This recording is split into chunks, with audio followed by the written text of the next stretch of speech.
বাংলাদেশ যখন স্বল্পোন্নত দেশ থেকে উন্নয়নশীল দেশে যাবে তখন বাংলাদেশের $8 বিলিয়ন একটা এক্সপোর্ট ব্যাহত হতে পারে। বাংলাদেশ আসলে এলডিসি গ্র্যাজুয়েশনের জন্য কতখানি তৈরি? বাংলাদেশের ব্যবসায়ীরা ইদানিং বলছেন যে এলডিসি গ্র্যাজুয়েশনটা যাতে পিছিয়ে দেওয়া হয় কমপক্ষে 5 বছর 6 বছর এরকম। ইউরোপিয়ান ইউনিয়ন, চায়না, তারপরে হচ্ছে কোরিয়া, তারপরে হচ্ছে জাপান, ইন্ডিয়া, এদের সাথে আমাকে মুক্ত বাণিজ্য চুক্তিতে যেতেই হবে। না গেলে হয়তো দেখা যাবে যে আমাদের এক্সপোর্ট এখানে ব্যাহত হচ্ছে, আমার কম্পিটিটিভনেস যেটা সেটা হারাবো। যে যখন আমরা কম্পিটিটিভনেস হারাবো তখন দেখা যাবে যে অন্য দেশ এই মার্কেটটা দখল করে নিয়েছে।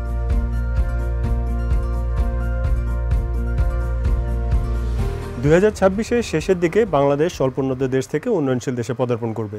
এর আগেই বাংলাদেশকে কতগুলো ফ্রি ট্রেড এগ্রিমেন্ট বা মুক্ত বাণিজ্য চুক্তি স্বাক্ষর করার প্রয়োজন দেখা দিয়েছে।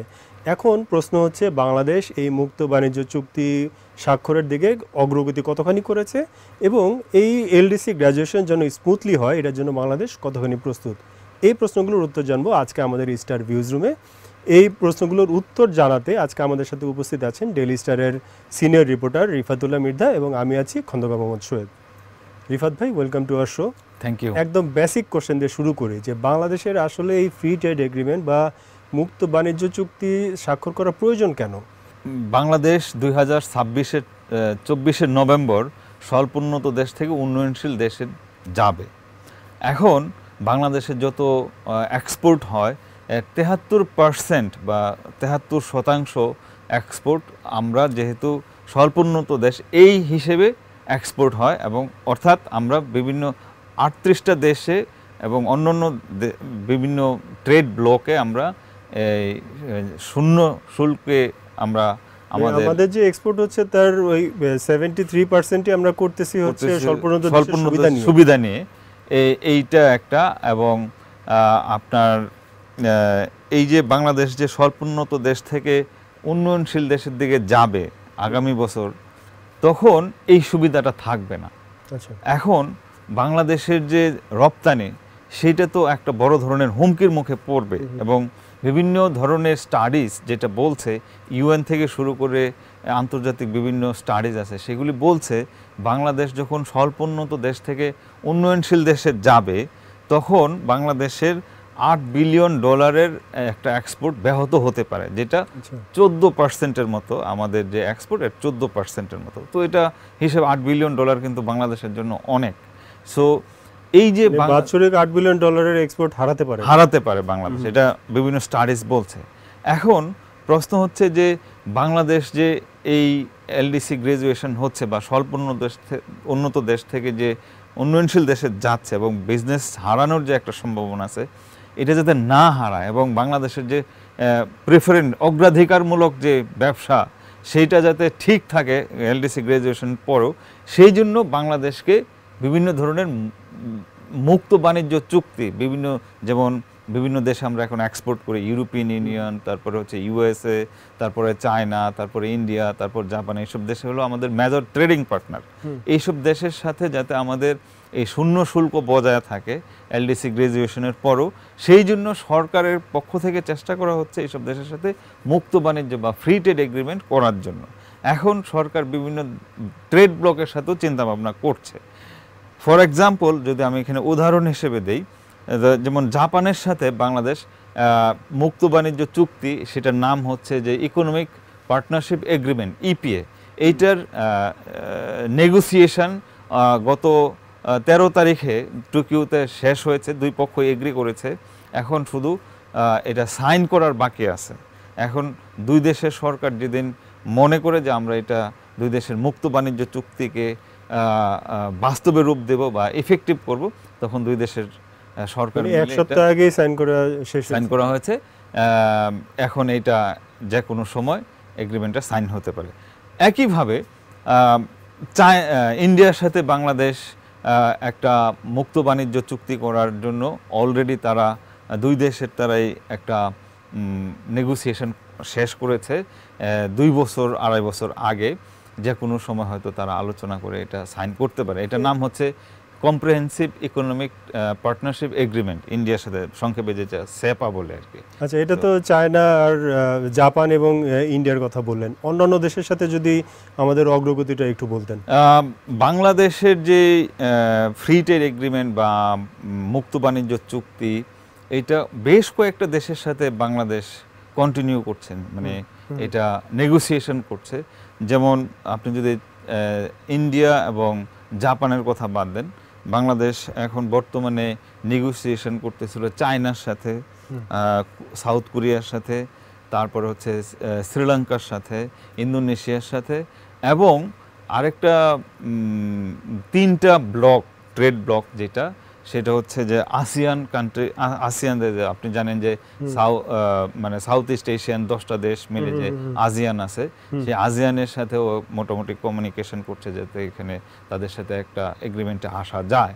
তাছাড়াও RCEP, regional comprehensive economic partnership agreement, যেটা আরসেপেও বাংলাদেশ জয়েন করার একটা চিন্তা ভাবনা করছে। তারপরে হচ্ছে লেটেস্ট যেটা খুবই ইন্টারেস্টিং, যে বাংলাদেশ তো, ইউরোপিয়ান ইউনিয়ন হচ্ছে বাংলাদেশের সবথেকে বড় এক্সপোর্ট ডেস্টিনেশন, যেখানে আমরা $25 বিলিয়ন উপরে মালামাল আমরা এক্সপোর্ট করে থাকি, যেটা মানে বাংলাদেশের এক্সপোর্টের 60% উপরে বলতে পারেন যে এখানে আমরা ইউরোপিয়ান ইউনিয়নে। তো বাংলাদেশ কিন্তু ইউরোপিয়ান ইউনিয়নের সাথেও চেষ্টা করতেছে এই মুক্ত বাণিজ্য চুক্তি করার জন্য। তো এখন কথা হচ্ছে যে আপনার ইউরোপিয়ান ইউনিয়নের সাথে ইন্ডিয়া অলরেডি একটা সাইন করছে, ভিয়েতনাম সাইন করছে, বাংলাদেশেরও করা উচিত। এখানে একটা কথা আছে, সেটা হচ্ছে যে বাংলাদেশ যদি জিএসপি প্লাস স্ট্যাটাস যেটা ইউরোপিয়ান ইউনিয়ন দিয়ে থাকে, সেটা যদি পায়, তাহলে হয়তো মুক্ত বাণিজ্য চুক্তি এই মুহূর্তে হয়তো দরকার নাও হতে পারে। কিন্তু জিএসপি প্লাস পাওয়াটা অনেক শর্তের ব্যাপার আছে। 32টা ইন্টারন্যাশনাল কনভেনশন বাংলাদেশকে রেটিফাই করতে হবে, এবং সেখানেও কথা আছে, সেখানে হচ্ছে 32টার মধ্যে 4টাই হচ্ছে কোর কনভেনশন, আপনার হিউম্যান রাইটস, লেবার রাইটস, তারপরে গুড গভর্নেন্স, তারপরে হচ্ছে এনভায়রনমেন্টাল প্রোটেকশন, এইগুলো সহ বাংলাদেশকে 32টা ইন্টারন্যাশনাল কনভেনশন সাইন করতে হবে, যেটা খুবই মানে অনেক বড় ধরনের কমপ্লায়েন্স ফলো করতে হবে আর কি। তো সেটা হয়তো এই সময়ের মধ্যে পারবে না, পারলে তো ভালো, নেগোসিয়েশন করে যদি পায় তাহলে ভালো, আর নয়তো হয়তো মুক্ত বাণিজ্য চুক্তির দিকে যেতে হবে। আমরা কয়েক মাস আগে কমার্স মিনিস্ট্রির সাথে কথা বলছিলাম, তখন সরকার বলতেছিল যে আমরা হয়তো ইউএস এর সাথে মুক্ত বাণিজ্য চুক্তিও করার একটা সম্ভাবনা আছে, বাট এখনো পর্যন্ত ক্লিয়ার না। পাশাপাশি দেখেন বাংলাদেশের যে এই আপনার মুক্ত বাণিজ্য চুক্তি করার যেই টেন্ডেন্সি, এটার সাকসেস রেট কিন্তু এখনো খুবই কম। মানে এখনো পর্যন্ত আমরা বড় ধরনের কোনো মুক্ত বাণিজ্য চুক্তি করতে পারি নাই, যদিও অনেক সময় অনেক দেশের সাথে নেগোসিয়েশন করেছে। বাংলাদেশ এই পর্যন্ত একটা মাত্র দেশের সাথে, শুধু ভুটানের সাথে একটা প্রেফারেন্সিয়াল ট্রেড এগ্রিমেন্ট করতে পেরেছে, যে পিটিএ, যেটা 2020 সনের ডিসেম্বরে এটা করতে পেরেছে। সো এটা $22 বিলিয়ন একটা 22 মিলিয়ন ডলারের একটা ব্যবসা, এটাকে আমরা ভুটানের সাথে মাত্র করতে পেরেছি। সো যদি এইগুলি হয় তাহলে খুবই মানে বাংলাদেশ একটা যে এলডিসি গ্রাজুয়েশন হবে, সেই গ্রাজুয়েশনের পরেও এই অগ্রাধিকারমূলক যে বাণিজ্য, সেটা টিকিয়ে রাখতে পারবে। সো তখন দেখা যাবে যে শুধু বাংলাদেশের যে এক্সপোর্ট বৃদ্ধি পাবে তা না, ওইসব দেশ থেকে আমরা ইনভেস্টমেন্ট পাবো, যদি আমরা এটা সঠিকভাবে কাজে লাগাতে পারি। এখন মুক্ত বাণিজ্য চুক্তির মধ্যে আপনি জানেন বিভিন্ন দেশের বিভিন্ন শর্ত থাকে, এইগুলিকে সঠিকভাবে কাজে না লাগাতে পারলে হয়তো বা এরকম বেনিফিটেড নাও হতে পারে। বাট আমাদের খেয়াল রাখতে হবে, যেমন নেগোসিয়েশনের সময় দক্ষিণ কোরিয়ার সাথে অলরেডি বাংলাদেশ একটা প্রথম পর্যায়ের একটা নেগোসিয়েশন যে মিটিং, সেটা হয়েছে। তারা বলছে যে এই বছরের মধ্যে হয়তো নেগোসিয়েশনটা শেষের দিকে যেতে পারে। আচ্ছা, এখন জানতে চাচ্ছি যে ভুটানের সাথে ডিলের কথা বললেন, সেটা তো মিলিয়নের ঘরে, তো আমরা যে অন্যান্য ব্লক বা অন্যান্য কান্ট্রির সাথে ডিল সাইন করছি, ওগুলো নিশ্চয়ই আরও বড় ধরনের ডিল হবে। অবশ্যই বাংলাদেশের main business partner, trading partner, সেটা হলো ইউরোপিয়ান ইউনিয়ন। $25 বিলিয়ন এখানে এক্সপোর্ট করি এক বছরে, এবং সেটা আরও বাড়তেও পারে সামনে, অবশ্যই বাড়বে যদি আমাদের ক্যাপাসিটি যেহেতু বাড়তেছে। কিন্তু আমরা যে ভুটানের সাথে যে পিটিএ করলাম, প্রেফারেন্সিয়াল ট্রেড এগ্রিমেন্ট, সেটা হলো $22 মিলিয়ন একটা পিটিএ। আমরা একটা পরীক্ষামূলকভাবে করছি, হয়তো এটা বলা যেতে পারে আর কি, যে ভুটানের সাথে তো আমাদের ওই রকম বড় ট্রেড নাই, এটা একটা পরীক্ষামূলকভাবে স্টার্ট অফ দ্য প্রসেস হিসেবে এটা করতে পারে। আচ্ছা, তাহলে এখন তাহলে একদম মূল প্রশ্নে চলে আসি যে আমরা আসলে বাংলাদেশ আসলে এলডিসি গ্র্যাজুয়েশনের জন্য কতখানি তৈরি? বাংলাদেশ দেখেন, এলডিসি গ্র্যাজুয়েশনটা কিন্তু একটা সামগ্রিক বিষয়, অনেক ধরনের প্রস্তুতির ব্যাপার আছে। আমরা প্রাথমিকভাবে যে জিনিসটা দেখি, আমার যে অগ্রাধিকারমূলক যে বাণিজ্য ব্যবস্থা সেইটা ঠিক রাখা, সেইটা ঠিক রাখার জন্য প্রথমে আমাকে দেখতে হবে বিভিন্ন দেশে আমরা কী পরিমাণ এক্সপোর্ট করতে পারছি। সেই এক্সপোর্টের ক্ষেত্রে কতগুলো বিষয় কাজ করে, যেমন সরকার থেকে ইনসেন্টিভ দেওয়া হয়েছে এত বছর, কিন্তু যখন এলডিসি গ্র্যাজুয়েশন হবে তখন হয়তো এত ইনসেন্টিভ দেওয়া যাবে না, সরাসরি ডাইরেক্ট ইনসেন্টিভের সিস্টেম নাই, বা থাকলেও অন্যভাবে দিতে হবে। এখন যদি এটাকে ধরে রাখতে চাই তাহলে অবশ্যই আমাকে বিভিন্ন দেশের সাথে অগ্রাধিকারমূলক বাণিজ্য বা মুক্ত বাণিজ্যের দিকে যেতে হবে। সেইটার প্রস্তুতিটাই এখন বাংলাদেশ নিতে হবে। এখানে একটা কথা আছে, যদি বাংলাদেশের ব্যবসায়ীরা ইদানিং বলছেন যে এলডিসি গ্র্যাজুয়েশনটা যাতে পিছিয়ে দেওয়া হয়, কমপক্ষে 5 বছর 6 বছর এরকম যাতে পিছিয়ে দেওয়া হয়, তো সেইটা যদি সরকার থেকে রেসপন্স না করে তাহলে কিন্তু আগামী বছর 24 নভেম্বর এটা গ্র্যাজুয়েশন হবে, অর্থাৎ আমার বিভিন্ন ধরনের যে অগ্রাধিকারমূলক যে বাণিজ্য ব্যবস্থা সেটা আর থাকবে না। তখন আমাকে অবশ্যই যেসব দেশের কথা বললাম, ইউরোপিয়ান ইউনিয়ন, চায়না, তারপরে হচ্ছে কোরিয়া, তারপরে হচ্ছে জাপান, ইন্ডিয়া, এদের সাথে আমাকে মুক্ত বাণিজ্য চুক্তিতে যেতেই হবে। না গেলে হয়তো দেখা যাবে যে আমাদের এক্সপোর্ট এখানে ব্যাহত হচ্ছে, আমার কম্পিটিটিভনেস যেটা সেটা হারাবো। যে যখন আমরা কম্পিটিটিভনেস হারাবো তখন দেখা যাবে যে অন্য দেশ এই মার্কেটটা দখল করে নিয়েছে, সেখানে হয়তো আমাদের এক্সপোর্টটা ওই রকম হচ্ছে না। তো এক্সপোর্ট যদি এখানে কম হয় বা আমরা যদি মার্কেট হারাই অন্য দেশের কাছে, আমাদের কম্পিটিং কান্ট্রি আছে, ভিয়েতনাম আছে, তারপরে চায়না আছে, তারপরে ইন্ডিয়া আছে, পাকিস্তান আছে, ইদানিং অন্য ক্যাম্বোডিয়াও আসতেছে, ইন্দোনেশিয়া আছে, তারা যদি ওইসব মার্কেট দখল করে তখন হয়তো দেখা যাবে যে বাংলাদেশের এক্সপোর্টও এখানে কম হবে। এক্সপোর্টটা কম হলে এখানে ডেফিনেটলি এখানে ইকোনমিতে এটা একটা মেজর ইম্প্যাক্ট তো থাকেই, কারণ বাংলাদেশের যে আপনার যে ইকোনমি, এটা এক্সপোর্টের একটা বড় অবদান আছে, সেই অবদানটা হয়তো ওইভাবে থাকবে না তখন। বাট এই পর্যন্ত যে ধরনের প্রস্তুতি নেওয়া হয়েছে, প্রস্তুতিটা আর একটু বেশি গতি আনা দরকার।